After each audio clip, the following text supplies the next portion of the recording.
12. Jason, we're back in less than a week, actually, two within 7 days. Good to see you again.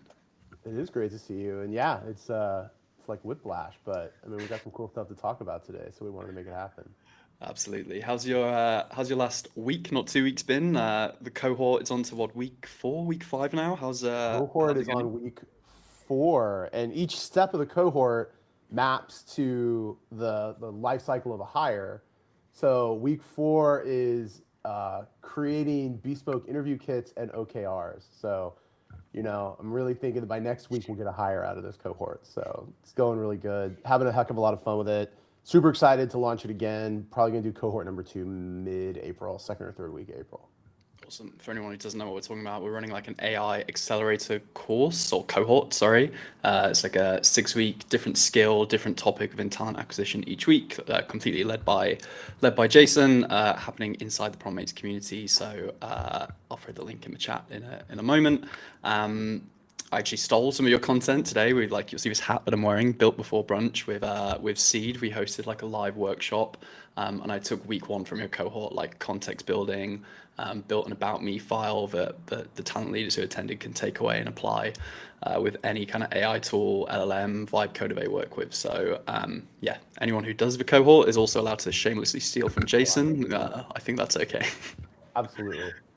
Awesome. What are we talking about today? Well, we're talking about Luke Eaton. Basically, we've got a friend of the show, Luke, one of our founding members of the community, old friend of mine, collaborator on Purple. So I know he's always got great stuff to share for the community. He runs an awesome newsletter all about using data to empower yourself as a recruiter. And we marketed the show around like the talent intelligence and sourcing piece, and we're definitely going to talk about that. But Luke also has a ton of other workflows, use cases that he's used himself as a talent leader and also for his recruiters. So we're going to try and do a bit of a whistle stop tour and get through as much as we can in the time.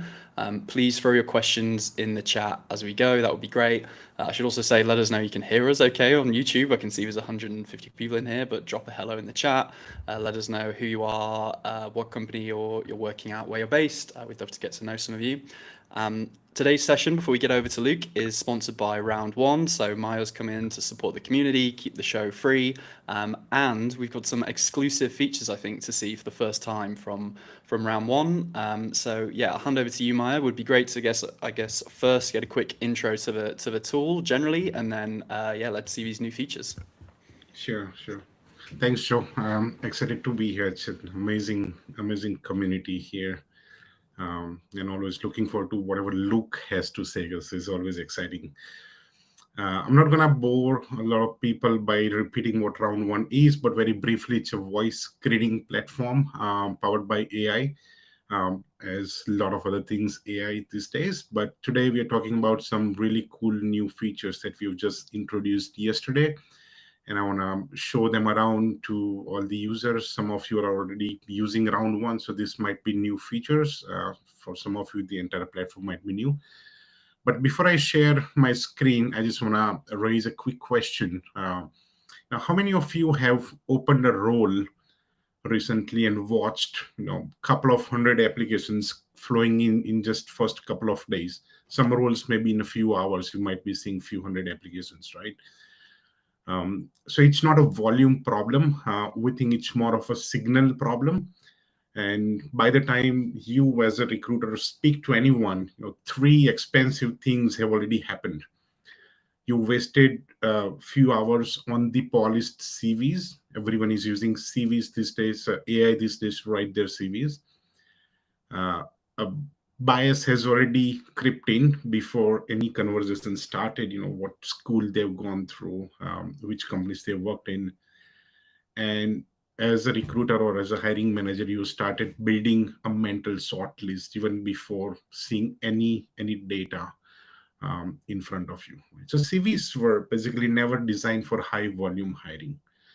AI didn't break anything. A lot of people talk about that AI broke recruitment or recruitment is broken. AI didn't break anything. It just exposed a little bottleneck that was always there. Just exponentially got worse because of AI. A lot of people started applying to jobs even when they sleep. So that's where you can use round one to make your life a little better. Let me share my screen. Okay, I hope my screen is visible now. Yeah, looks good. Cool. All right, so instead of treating every applicant the same, round one, we've introduced a new intelligent screening pipeline. So imagine you have an ATS and you have a screening pipeline, your hiring pipeline, and screening is one of the stage in your pipeline. We took that screening stage and we have expanded into multiple stages within screening. So what happens with this new intelligent screening pipeline, as soon as you start taking intake of applicants, we'll start reviewing the CV, and we also now support voice notes. So particularly if you're using round one for the client in the applicant intakes, you can enable a voice notes. You can let candidates send a short voice note along with the application. We'll use the AI to find some signals in the CV and voice note if available. If we find strong signal, then we'll invite the candidate automatically to a voice screen, which is about 8 or 10 minutes screening call with an AI. And if, at this stage, more than half of the candidates usually get disqualified. We don't mark them as disqualified, but this is not enough signal to move forward. But there might be some bunch of candidates who have some signal not enough. We'll take them through another flow of a chat analysis, a chat screen with an AI, try and find any better signal. The entire idea is not about excluding more people, but including as many people as possible who are more qualified in the flow. If they perform well in the chat, again, take them through the voice screening, very seamless workflow. And towards the end of the voice screen, you get your shortlist. So instead of rating, every applicant on just a CV and keyword, we're using multiple steps here. I want to quickly show you this in action. So let me go to the round one dashboard. I'll zoom out a little bit.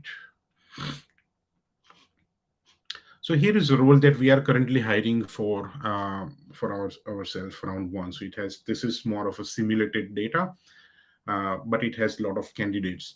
I'm going to try and add few candidates to this pipeline and show you exactly how this works in action. So I have about 3 or 4 candidates with different levels of relevance to the role. Again, these are all simulated profiles. It's not a real profile, just to show you the action. As soon as you upload the CVs, it will start extracting all the details. First of all, to invite them to the screening, their names, emails, phone numbers, whatever, and then also all the text out of the CV.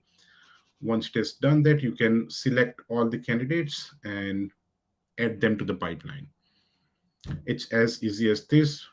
If you used ATS integration, by the way, we support about 30 plus ATSs. This will happen automatically, but right now we're just reviewing manually. So what just now happened when we added these CVs, let me open the notifications. We added these 4 candidates here, and it ranked all of these candidates and took some actions based on the ranking, right? Let me open first one, Sophie here. Sophie, the CV analysis says it's a 70 out of 100. We found a lot of good signals. So we have already invited her to a chat pre-screen.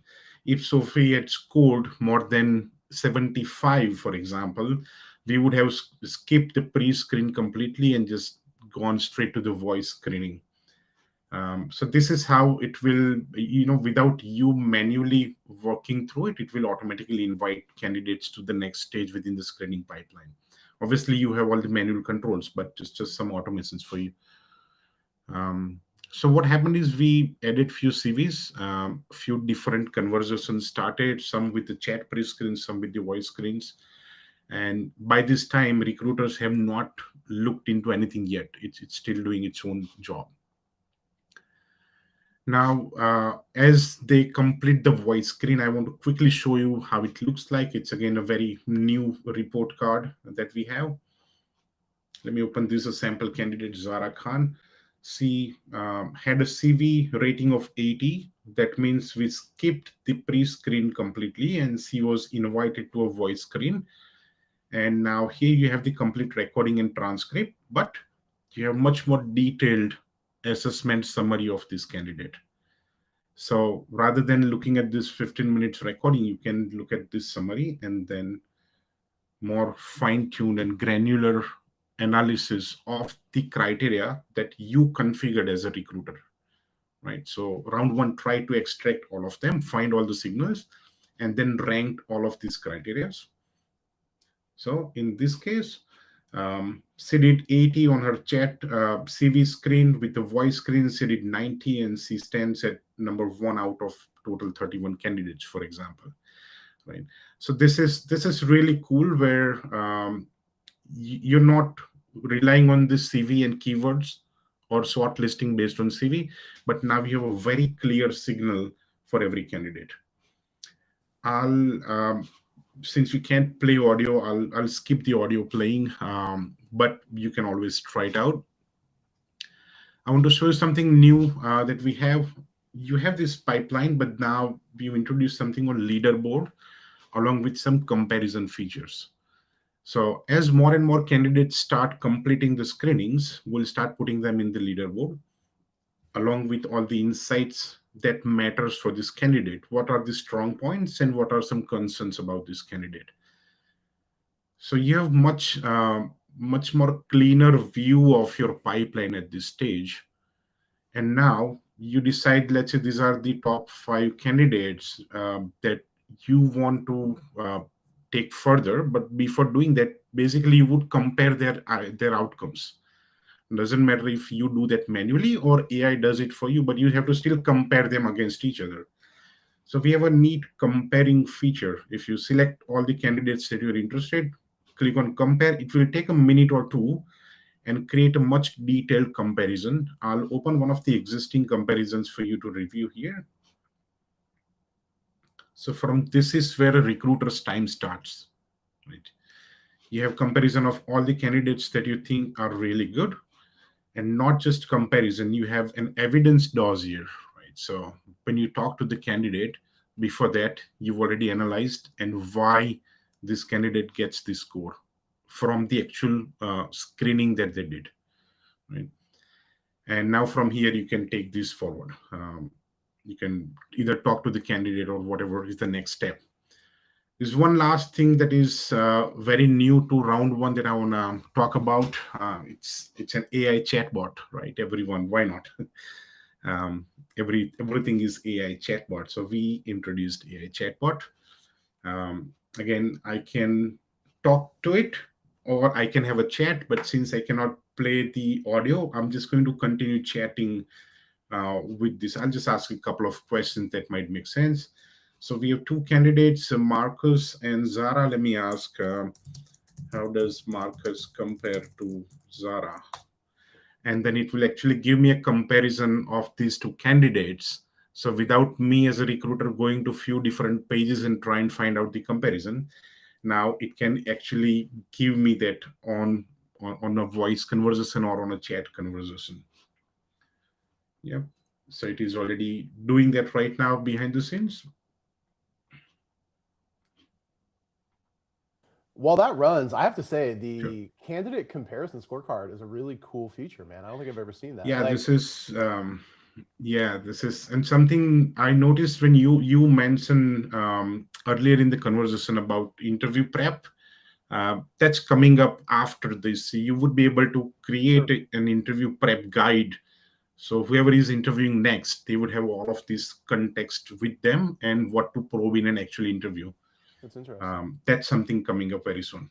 And like from a UX perspective, it honestly feels like which iPhone I'm going to buy, right? Like, I mean, we're already accustomed to like the column-based comparison nature of websites. It's really interesting to look at it from a candidacy perspective. It's a cool feature. Thanks. Okay, I'm going to ask another question here while it still processes. Let's say I want to invite Zara to an interview, right? I can ask you to draft an invitation email to Zara, and it will just draft based on all the personalized information that it has. So you can take this. It has done that. I can click on this button, will open my email app, Superhuman or Outlook, whatever. You can include your your calendar link and whatnot. All those basic things are already there. In the interest of time, I'm not going to go any further. I want to show you one last thing, which is, again, I'm very excited about, which is new thing. Now you can clone your own voice as a recruiter. So when AI talks to the candidate, all you have to do is just talk for like 10 seconds in front of this mic. It will take few more seconds to clone your voice, and then AI will actually talk just like you would talk. Candidates would know that it's an AI, but they will have a little more personalized experience talking to you afterwards as well. So yeah, that's the play here. There's a 14 days free trial for anyone who wants to give it a try, and particularly for the amazing PromptMates community. We are extending this trial to a month. So if you are, if you have a role where you have a lot of candidates, feel free to give it a try. I think, Joe, if you can put the link in a chat for anyone to come back to this. Yeah. And happy to connect and answer any questions. Absolutely. Thanks. And you can, Maya, you can take like a screen as if you're a candidate, right? This is what I did before. Yes. You can see from the So candidate you can go to the homepage on round one and just try it yourself. You don't need to sign up or create an account or anything. Just enter your name and email. It will take you through that voice screen, create a screening, and give you the experience of a candidate in a few minutes time before you even create an account or anything. Yeah. Awesome. So we love a free trial that's not gated, so we appreciate that. Yeah, awesome. sure. Cool. Thanks for coming Thanks, on. Thanks for the exclusive look at the new features, Maya. We'll let you go, but yeah, excited to see the feedback once you get these out in public. Excellent. Thank you. Thanks. Looking forward to Luke. Thanks. Awesome. Let's get on to exactly that, Luke. We've all showered you in compliments so far, but we should probably do an intro for anyone who doesn't know you. So yeah, give us a quick intro. First of all, I feel do not put me on a pedestal. It's just deeply embarrassing for me. Hello, everyone. My name's Luke. I am currently director of recruiting for a cool company called Ava Labs. They're the brain boxes behind Avalanche. But for the past 12 years, 13 years, my role has been to embed into scaling companies as some type of TA leader, set up the tools, systems, processes, best practices needed to scale in a way that is lean, where the level of effort to make a hire goes down by an order of magnitude, and then we scale up those processes with systems, tools, governance, best practices, and all those good things. And I just absolutely love the fact that recruiters can now empower themselves with data and empower themselves with tools like AI tools. And that's why I'm such a big fan of you guys at PromptMates. I think you're one of the few AI communities that are actually putting your money where your mouth is and really supporting people to build. So yeah, that's me. Awesome, dude. We appreciate the love in return. Cool. Let's stop telling each other how much we like each other, and let's get on with some builds. Where do we want to start? All right. Let me see. So I've got a few things. First of all, I know that if you give a recruitment leader a microphone, they all just turn into Simon Sinek for some reason. They all go up into the clouds, start talking about strategies and motivations, and that's fine.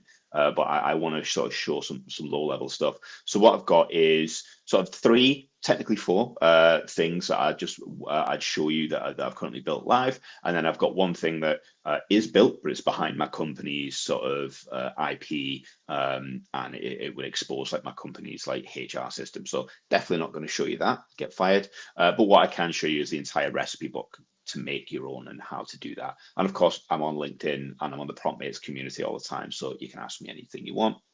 So I'm going to make it low level.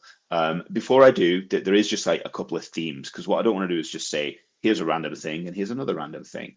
We're in the middle of this moment and there's a lot of themes I'm seeing emerging, and AI can really, really support and empower recruiters if we kind of see those themes. So for me, there's three things that massively impact as a variable: time to hire and cost per hire, sourcing time, so the time to actually find the people, and number two, the scheduling, things like that. Actually scheduling in the time, the space in between interviews and points where you can interact with candidates. And I'm forgetting my third thing now, and I've got demos just for alignment with hiring managers. So if you're misaligned with hiring managers, you can waste a whole lot of time, and all of that ends up falling back on the recruiter's shoulders as a responsibility. Two of those three things AI can massively empower not just us as a recruitment function top down, i.e. we buy some big tool from LinkedIn, but bottom up, we're able to build things that improve our lives and share them irrespective of what company we work for and so on. So that's what really excites me. So what I'm going to show you kind of like falls into two of those three themes, which is decoupling sourcing from requisitions, i.e. we source ahead of time, we source all of the time. Sourcing has its own value outside of a specific role, so we're no longer reactive. Sourcing as a market intelligence function, which is the same thing, proactive sourcing, market mapping, being able to bring the business recruitment information that is also relevant to other parts of the business development, mergers and acquisitions, biz ops and marketing, the information that recruiters have, and they're empowered to do even more of now and pull in even more through AI and data layers and APIs we now have access to. We can be an enormous strategic part of the business outside of just pure TA. So sourcing as a proactive tool is enormous, and misalignment between hiring managers. So taking all of the assumptions, ambiguities, expectations that can blow up a role, and turning it into something very specific, very sort of everything has its edge cases and its border cases sort of assigned ahead of time. Good governance means good alignment. And then we've all been in a situation where, a hiring manager says at the end of a process, I spoke to him at the end, he didn't have enough gravitas, that type of nonsense that kills our cost per hiring time. So that's what I want to talk about just now. I'm happy to have like Q&As at the end. And that's it really. You can grab me on LinkedIn or the PromptMates community anytime you want. Before I do any of that, I actually built something like 7 minutes before I got on this call. Would you like me to randomly show you something that I built literally 7 minutes ago? Yeah, dude, this is the place for half-baked ideas. So absolutely. Yeah, I love a half-baked idea. I've got like 3,000 ideas, but unfortunately that's because I've got 6,000 half-baked ideas. So none of them actually work. I'm just going to share a tab at a time. So basically, don't you love the fact that LinkedIn are greedy little piggies that just love lots of money? Give me more money. If there's any Ashby people here, anyone who's got Ashby, you've probably seen that their sourcing extension is been balked by LinkedIn. Apparently it's because of their the scraping. They want to cut down on scraping, but at the same time, the exact same day they launched RSC Plus, which is basically like their connector on their side that pulls ATS data into them, and they promise they'll be nice with your data. I'm sure they'll be fine. So they basically said there's like millions of connectors now going to LinkedIn. They want to own that and then obviously charge you for it. That's my opinion. Anyway, just immediately put us in like lawsuit territory, like before I even show you anything. So anyway, I'm sure Ashby are going to build something like a workaround, but before then, I've built an Ashby extension. So I'll drop a zip file. You put in your Ashby API keys. So you found some handsome chap here that you want to bring into your business, Joe, whatever his name is. Right click, search Ashby for Joe. See if he's not found in Ashby, so I can tell he's not found. I can add him, and then I can put his name, create the candidate. And then I can add him to a specific job or a specific project. I'm not going to show you my specific projects there, and then send it into Ashby. So it just replaces the Ashby extension that's been taken away from us cruelly by LinkedIn. But I'm sure Benji and the crew are going to build something cool. So if you want that, DM me or I'll plop it in the PromptMates thing or wherever you think it would be best. So anyway, that's what I've built. I use Cloud Cowork. It took 15 minutes. It's not that hard. Just use your own API key. Do we need like a Makes sense? disclaimer, like the views and beliefs of Luke Eaton do not represent PromptMates? Oh, you absolutely need a disclaimer because I'm not going to stop. Legal protection before this goes on YouTube. No, and just like we don't need to go through the full build, but high level, you gave Cloud Cowork your API key and basically said, build me I did not give it my API key, you naughty boy. From of how you're course, talking, this is what it sounds like you're I doing. put it in a secure environment variable. It built everything, and then you just add your own API key from Ashby. So there you go. Cool. So anyway, what we're talking about, market intelligence and sourcing. So I'm going to show one thing. This is my earliest thing that I did a while ago. So, but I think it's quite important. How do you share this tab? Okay, cool. So you've got a founder, you're maybe a founding recruiter or a lead recruiter. You hire your founder, comes out of the helicopter and says, oh, we've got this important role, really, really important role coming up, or very hush hush, or we've got some acquisition event or something like that. I need you to do a lot of deep research on this space, and you go, yippee, I can't wait to show the founder the good work that I've done. And then you do tons and tons of research, tons and tons of in fact, let me just share this. It kind of usually looks like this for us, doesn't it? You do tons and tons of research on, in this case, we're doing some research on like wallets that compete with Avalanche's wallet. But fundamentally, we were looking at we were looking at data that actually breaks down what are our competing wallets and so on. There's a problem with that, is that usually they'll go back into the helicopter and 6 months down the line, they'll go, oh, sorry, no, that didn't pan out. That was part of the last QBR or something like this. And then you're left with all of this sort of stale data that took a long time. Now, there's a concept in research and academia called research rot. I don't know if anyone's ever heard of research rot. It's basically a concept where essentially you take a bunch of, like, you put a lot of work into taking snapshots of a dynamic system, dynamic data, and it's good. It suits your purposes then, but the longer you wait, the static data goes stale. And we're left having to do more market research. So it's one of those things that we end up doing not proactively, or we end up putting a lot of effort into. So one of the first things that I've started building, I call this mapped in planet, just because I thought that was funny. But essentially, I built this originally with Bolt, so I'm showing you my original version, but you can get a much nicer one, is the opportunity to build a market research engine within your TA function. So essentially like a sourcing tool, but for companies. Now, why is that? Anyone could do that. Why does that matter? Well, for a few reasons. Number one, if you're building it with software at the beginning, you can program in your search criteria that took you hours and hours and hours and hours and hours, and access of all these data APIs and data layers that took you hours, and you can program it into a button, like a sync button or a search button. So all of a sudden, when something has research rot, so maybe you want to reinvigorate a German pharmaceutical company market map or whatever you've done with whatever your company, instead of going back through all of that stale data, you just click sync, or you can click search, or you can click whatever you want, and it will rebuild all of that at the click of a button.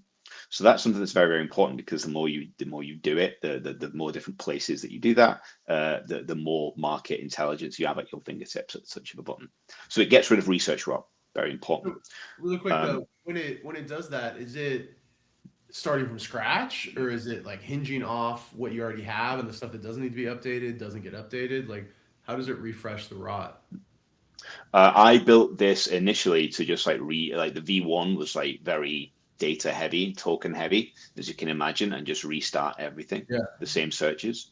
But the second version and third version and billionth version that I built of this, there's too much data to do that. It started slowing down, and then when you see it started slowing down, I would ask I asked Claude, it was ChatGPT at the time, to build me prompts that would help improve the data, connect it to Supabase, and start using slightly more sophisticated functions to just maintain what's already there, and that type of thing. That's a good question though, because you might end up building something that's inconceivably slow.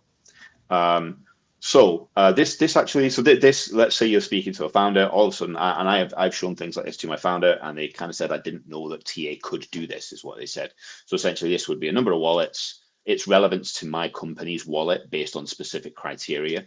Key employees, may as well do a bit of sourcing while I'm there from those wallets. Potential acquihire targets, so how small they are, when they last raised, and then like an enriched part of the acquihire that has some additional information around the HQ, funding, strategic rationale for a potential acquisition, and then you can search based on all of this. So I can go to my stakeholders and say, well, this is a market mapping tool for recruiters, but then I can go to BD and say, look, this is a great tool for your ecosystem. And I can go to business operations and say, if you're considering any mergers and acquisitions pieces, we can build this for you, or we can build a version of this for you. So it really just, it brings you out of the shared services talent bucket and puts you slap bang in the middle of business operations and strategy, which is a very, very good place to be. I mean, you go into like, we're getting our butts kicked in the Midwest.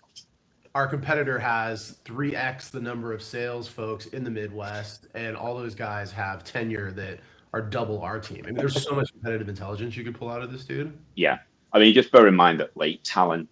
I'm not gonna poo-poo LinkedIn anymore, but we all know how much talent the intelligence platform in LinkedIn costs. It's shocking. So like building something that isn't as big, but is very specific to your needs is now possible with AI because the cost of building is so small now. This does segue nicely into the proactive sourcing piece because you can take API layers. This is where the building is kind of inconsequential now. It's all about the data. It's all about access to data layers, APIs that gives you that data, and then you can put together a UI or a kind of an enriched sort of data like database like this. In minutes, really, probably a crappy one in minutes, but you can work a few hours overnight, cup of tea, and you'll get something that's functional. But it's the data that you have access to that's really invigorating for sourcing. So think outside the box. Yes, you can use People Data Labs and Apollo and do searches of APIs for recruitment, but take off your recruitment hat. We're building, one of the things I can't show you, but we're building integrations into like Deal Room and Crunchbase. Because what we want to start doing is predictive sourcing, not just based on like layoffs, but we know for a fact that there's going to be logical indicators to layoffs, right? Like them not getting a raise or their funding round, like maybe the size of their organization based on how much they've raised. Maybe you can start predicting how long their runway is. So you get to a point where you can start sourcing specific like market-led sourcing on organizations that you have based off of Crunchbase have realized they don't actually have much money left. And maybe some of their staff engineers are starting to look elsewhere. Maybe they're realizing their equity isn't going to pay off. So it's going to be easier to get the more senior people. So you start thinking more biz ops, right? And then leadership are like, I didn't know talent acquisition had a pre-cog division. That must have been expensive. How have you got pre-cogs going on there? Surely you should be fighting crime. And we're like, no, it's just good use of data.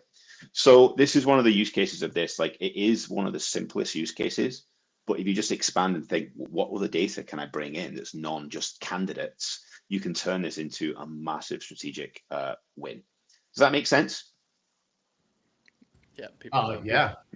People are loving the Crunchbase thing in the chat. Yeah. Do you want to do one quick question on market intelligence before we move on? I can see one that would be good to discuss. I think this is more of a prompting thing, but building market intelligence searches on, I'm guessing ChatGPT, find specific location data is quite a problem. E.g., if I ask for companies in Europe, I get a lot of US results. How can I improve that? I guess open question for any of us that fancy that one. But really quick, did you just learn a new like YouTube trick by throwing questions up like that? That was cool. That was really cool, Joe. Don't just pretend like that wasn't awesome. Like nobody's even commented on the new name badges or like banners we've got, backgrounds. Like I had to. We appreciate your work, Joe. Yeah, we appreciate it. Anyway, I've learned some stuff. I mean, I could take a small stab at that, but for me, like I work in a global remote organization that's in emerging tech. So someone could live on the moon and it wouldn't stop us hiring them if they had the right skills, which is a brilliant place for me to be as a TA leader. But I found that like it depends on what you're using location for. It's the context that's important. If you're using location for market research on like companies, yeah, their headquarters is probably important. Like for legal changes around, a certain, like in Web3, like the Clarity Act, that would impact the market, my entire market. Knowing that businesses are under a certain legal framework, that is helpful. But when it comes to finding a company's headquarters in order to find relevant candidates, it's getting harder and harder, isn't it? Because like so many teams are distributed. So I don't have a good answer to that. I would say just, the multiple data sources, like see if you can aggregate some to come up with a best guess. But I bet like Jason or Joe's probably got a better answer than me. Yeah, I'll say the way that I go about it is, and maybe it's just because I'm buying my data, like I tend to get, when I do like this really bespoke talent pool stuff and I throw intelligence against it, last year, 90% of it was all from Clay, and there's obviously a location hinge there. I've started to experiment a little bit more with like direct API access to places like Crust Data. There's a new one out there called EXA I haven't played with. But you're getting to this point to where the cost of data is just getting so cheap. Like my Clay bill is half of my LinkedIn Talent Insights bill. So it's this idea of like, and Crust Data is cheaper than Clay is. So like, at what point do we, invest $5,000 per year in like highly robust data sets that we then build things to top? But if you're just trying to do like the pure free scan of what's available out there, my assumption is you're going to have to do a lot of that filtering on your end and take in a larger data set and then chop it up through a process that you create yourself. Yeah, that's a good answer. I'd agree. I think like on a basic level, it could be a prompting problem. Like you're not going to get perfect results out of just a LLM for this. You're going to want to ideally use a Finder or a Clay or something, but you can also get decent results on an LLM. I would focus quite heavily on constraints, because if you're saying like find me companies, like there's a lot of companies, so like really nail the constraints, say what you don't want, and maybe give it some very strict rules for like they need to have not just like a HQ in Europe, but like signals very significant amounts of candidates in Europe, and like you come up with what those signals might be. But yeah, think about building like a really robust prompt if you're using an LLM. Yeah, that works. Okay, I'm aware of time, and I want to kind of keep powering through. So on the kind of pre-sourcing stuff, there's one other piece that I think is valuable. This is my internal use case, but before I do that, there is one thing that I think is really important if you're thinking as a TA leader or an individual recruiter, how do I deploy AI in my process? If your process is currently screen, skills interview, competency interview, culture, offer, hire, if that's your process, like just like 5 boxes in a row, put down the AI tools, pick up a whiteboarding tool, and flowchart the living monkeys out of your process. If that's your process, then there's like 50 things that live in your head and nowhere else that make a role work and make a hire successful that isn't written down, and they're living in various degrees of completeness and quality in all of your recruitment team's heads. So flowcharting, I keep banging on about this, but it's a great way to spot AI use cases because we're visual creatures. So what I mean by this is it should look roughly, this is just a general, I've written this as a general flowchart, but fundamentally, like you should be able to see, like a monkey should be able to take their finger and follow it as a massive decision tree. And what you can do is overlay a lot of all that information that's in your head, get it in your process. So it's color coded based on who owns it. The little D's there is like the delay or the SLA on time for like an application, a decision point, what happens after the decision point. This little wavy squarey thing is a document, so you can see like this is an email or a call, process step, a recruiter screen, feedback, SLA, invites and emails. And what you can start doing is like, especially with like tool like Miro or Vibe Code your own, you can add in links to the documentation for every single bit of this. So you can say like, where's my compliments page for a good recruit screen? Link it into this. Where is the template for the invite to a hiring manager call? Link it into this. And then after a while, you've got like a living dynamic directory of your process.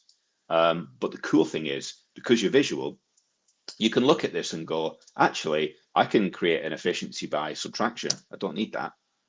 There you go. You created an efficiency and it didn't cost you any operational. Now, I recommend sending people rejection emails, but that's just an example. But also you can look at this and say, where can AI fit in this? Or where can an automation fit? Much easier to see where AI fits in something like this, right? Rather than just a bunch of boxes. So do that. I've got an article that shows you exactly how to do it. Or again, get me on PromptMates or DM me. So you can start saying like, what if there's a problem here with the feedback, with the skills interview, like what can we do here? The handoff between recruitment and onboarding, and the handoff between a new role going live or headcount being approved in budget and the role going live. These gray areas, write them all down, and all of a sudden you'll go AI, NA10. Documentation, get rid of that. Super easy. Okay. And this is an example of like a role request, for instance, like going from like the budget owner, having a brilliant idea of hiring someone, all the way through to the approval process with finance and people ops, what needs to happen, when it needs to happen. And then, the next in the swim lane is like, right, now the headcount, the budget's approved. How do we make sure that the job is high quality? So they don't say, oh, I've got approved an engineer must have had 28 years experience in Rust. This is the approval process for that. So do that first. It's fun, makes you better at your job, really easy to spot improvements. Okay. So what have I built? What's the use case I built? So people operations, this is just across a lot of businesses. People operations speak to leaders. Leaders will then do in their one-to-one say, if there's any risk of loss, people are thinking of leaving and those types of things, and then that will sit in a HR system somewhere, like risk of loss high, or flight risk, or I've never worked in an organization that doesn't have some kind of record of that. What this does is that variable is an input trigger to an agent, and what that agent does is it references the job post that's in the HR system as well, parses the job description, sources for 50 candidates, minimum 25, maximum 50 candidates, and then dumps it into an Ashby project, and then emails and Slacks the recruiter. So what does this mean in real terms? Like we were talking about proactive sourcing. The whole economics of sourcing has completely changed. And we need to be ahead of that, right? We need to be able to use sourcing for all of our live recs, plus all of our market mapping, plus any senior roles, plus any niche technical roles, plus just for funsies, some other role or some leading edge or some DEI stuff or whatever. We should be thinking in those terms, not like how much sourcing manually can I do in a week to just about fill our live recs. That's what AI can do for us because we have access to the data. We have a client that can do a bunch of like parsing and doing for us. So that's my frame. My frame used to be sourcing for live recs. Now that's my frame. Now that should be yours too. So what this does is you got a hiring manager, maybe they spoke to people ops 2 months ago saying, Jason Miller's not very happy. He wants to build a business selling Dayglow hoodies and he wants to leave PromptMates. And he's not very happy anymore. People ops logs that, he's at high risk, let's keep an eye on him. Let's, do a development plan or whatever we need for him or promotion. And then 2 months later, hiring manager gets in touch with you, right? Oh, Jason's left. He's not been happy for a while. I just got off the call with him. Nothing I can do to keep him. We tried giving him a bump or a promotion or whatever. Instead of saying, all right, well, we'll kick off the role. Here's the form. You can say, we know the second you told people ops we started sourcing, let's calibrate now on this call. Let's calibrate right now. We had 50 candidates sourced. I calibrated it down to about 12-ish. Have a look at these. And then all of a sudden you're already sourcing it again, reducing that big variable for time to hire. So this is like very quickly what the process looks like and then what the resources are. So the risk field is our little pill, our little start off point, our variable. An agent, this is actually NA10, which is ugly. I want to get rid of NA10, but right now it's NA10. Looks at the job family. It checks if there's a post there. If it's not, it notifies the HR. The sourcing agent runs. The sourcing agent has actually 3 agents in it. If there's 25 candidates, less than 25 candidates, it will change the criteria and then run again. And it'll keep doing that until that's 50 candidates. It'll create an Ashby project based on the job post title, adds candidates to the project, notifies the recruiter, and then the recruiter goes off and calibrates candidates. And yes, these little broken things are annoying the hell out of me. If anyone knows how to change that on Miro, I just can't make that work. It's doing my head in. Can't quite. Oh, there you go. Anyway, so that's the process flow, and it's superpowers, mate. It's absolute superpowers. Where it is, we've only right now got it working for like technical roles like GitHub, but once we bring in more data layers, we'll be able to do it for others. It's very, very early doors for this, but this is the resources that we've got. So within Riplin, obviously you need access to whatever HR system you've got, the employee record, the risk of loss, and the job post. Nothing leaves Riplin. The orchestration layer right now is N8N, but we want to change the orchestration layer to something a bit less annoying and sort of hands-on. The sourcing agent is essentially 3 agents: the parser that extracts the skills from the job, a query builder, which structures the calls from the data sources, and then something that ranks the results. The data sources right now is like people, Data Labs, and GitHub and Google Archive because it's free, and we're an emerging tech, so we get a lot of people from academia. And then the outputs is going to Ashby, but it could be a Google Sheet. Like V1 was like way uglier than this. It was like a Google Sheet and some audit logs. So that's essentially something I suggest if anyone has a kind of a relatively mature employee lifecycle tech stack, should think about doing, because it really does put you miles ahead of anyone there. Does that all make sense? Yeah, very, very, very cool. How do you build this out further then? Is it a case for you like you're waiting for a source, like a end-to-end sourcing tool you can plug in here, or are you trying to like curate your own data set that you're going to plug into source candidates? Shout out to one of my teammates, Danny Schlarman, who's on my team. He's built his own sourcing tool. Like we're all building our own stuff. So he's built something that's specific to GitHub. So we're essentially using that as the sourcing engine, because I think from a kind of a leadership point of view as well within my team, it's great to just show the value of recruiters who use like software and systems thinking. So well done, Danny. And we're in the middle of like launching that internally and getting it. We're going through the process of actually hardening it and deploying it in-house, because we want actually to know what's the level of effort to do that. These are all demo things and stuff we can run on our local machines and on Vercel and stuff like that. But we're in the process of really, Ava Labs is a heavily AI-enabled business, and our goal is to embarrass our engineers with just how AI-enabled talent is by the end of this year, and I will succeed in that goal. So yes, for now it's not a good use case for everyone. Build your own, I think, is valuable, because if you're going to be learning how to build these things anyway, you need to be engaging with data layers. So instead of building these enormous orchestration things, build a sourcing tool. It's going to be a component of this anyway. Start there, right? And you'll still have all the APIs and that you need to play with. Does that answer your question? Cool. And now I'm lastly going to absolutely hammer through the hiring manager engagement stuff, okay? Because that is also really important, like alignment. So I built this. This was a fun thing I built on the way to ETH Denver last year. I wanted to test 2 things. I wanted to test Bolt, because I originally built this Bolt. Now it's not. It's in just GitHub, and I'm just using other tools. And I wanted to test aircraft Wi-Fi. So I was actually over the Atlantic when I built this on the way to ETH Denver.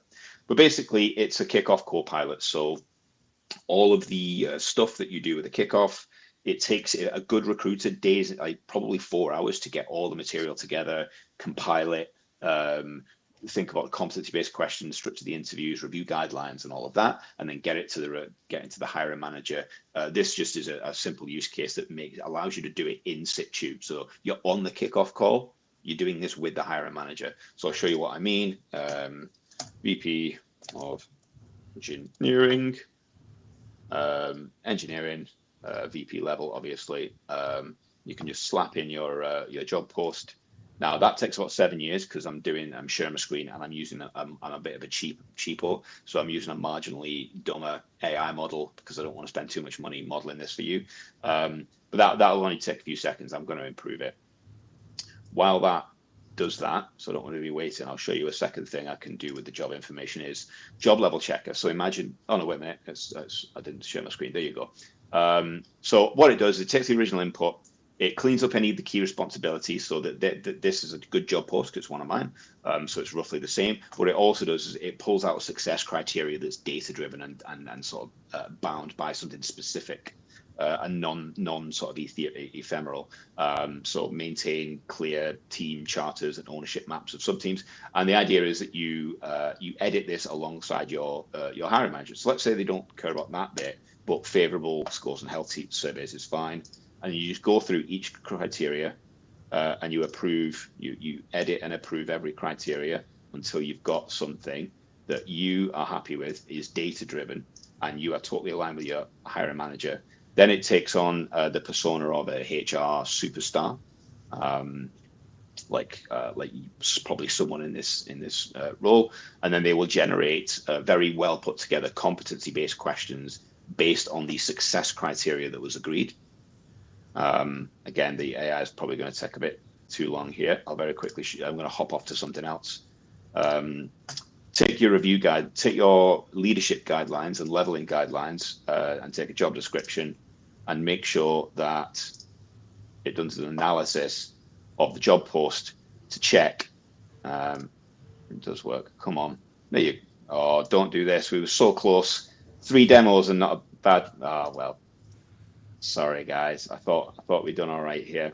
I might have to redeploy that. There's always one. There's always one. Basically, what it does is it extracts all of the. See, it's trying. You can see it. It extracts all of the criteria, and then it looks at your leveling guidelines, and then it compares every criteria to say, like, based on the level you say this job is this responsibility on level, one level out, or more than one level out? And then it will go like red, amber, green. So you can go through and say to your hiring manager, you said that this is like a VP of engineering, but this looks like a core, like basic management responsibility. Is this for them, or is that? And you can update it and just make it much more refined for like a real VP. Here are the questions. You just hop in back to the Copilot, approve. Again, you can edit all of these. Oh, Shannon, sorry, hopping backwards and forwards.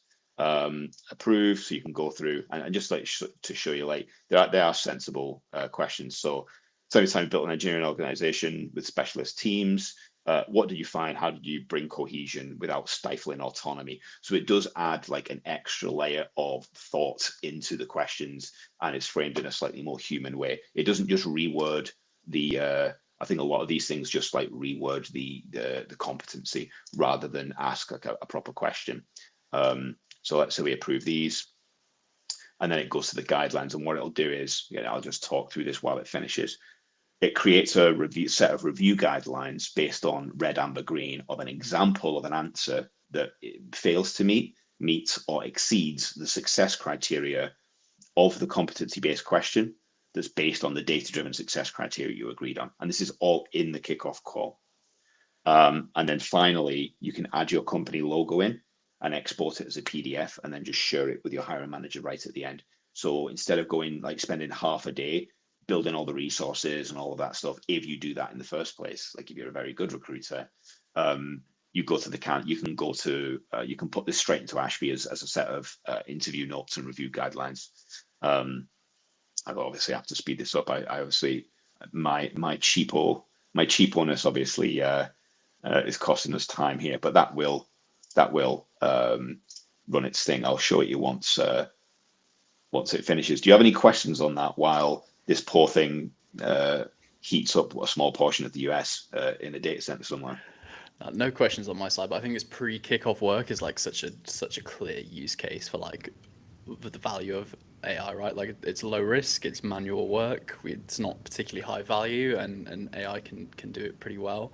Ours works in a slightly different way, the one I built internally, which is, or myself and a guy called David actually is spending a lot of time improving it right now, but ours just works on a Google form, and then it's Zapier in the background. So it does basically all these steps, but instead of like a vibe coded tool, it's an automation and pulls a lot out of transcripts because we're quite call focused in how we gather this information. So I think there's a few different ways you could build something like this, right? But I think it's an absolute like top use case that makes sense for everyone to any individual recruiter can do it, right, and save themselves so much time. So let's say they've approved these, or they're happy with it. You can update them however you want. I'll just show you the export bit. Doesn't take any thought, so you can just pop in your company logo. I'm going to probably host this somewhere on my website so people can play with it, and then you download the PDF, and then there's the PDF. So you've got yourself full VP of engineering, roles and responsibilities, the specific success criteria, which really helps with alignment, your competency-based questions of the competencies you've agreed on, and then like a RAG status for each competency. And then you can just attach that to your interviews, send it as an email attachment or whatever. whatever you want. So that's essentially it. Happy to cover any questions. We've got 5 minutes left, so I'll let you guys just take it from here. So I'm keen for the idea for you to host it on your website so we can all go spend your credits, to be honest. So that's Yeah, I'll put like a small like at cost amount, I think, or but definitely I'll put a few any PromptMates people. I'll put like a bajillion credits on there, and you can give me some feedback. All right, I want to do this question because I actually want both of your thoughts on it, and it means I get to do this show on stream for you again, which is very exciting. But I think general question across the session, like with this much behind the scenes on like coding, agents development, like where do you put your spend? Like, are we still going for expensive ATS tools like Ashby, or if you've got limited budget, are you going for cheaper system of records and more spend on AI? So let's put that constraint in. You can't have everything you want. Two talent leaders I'm looking at. Where would you put your money? So I'll take that first. I think, in my personal opinion, I think it's too early to start homebrewing, documents of record. And I would say that based largely on the fact that a lot of what you're paying for, frankly, is like CYA governance protection.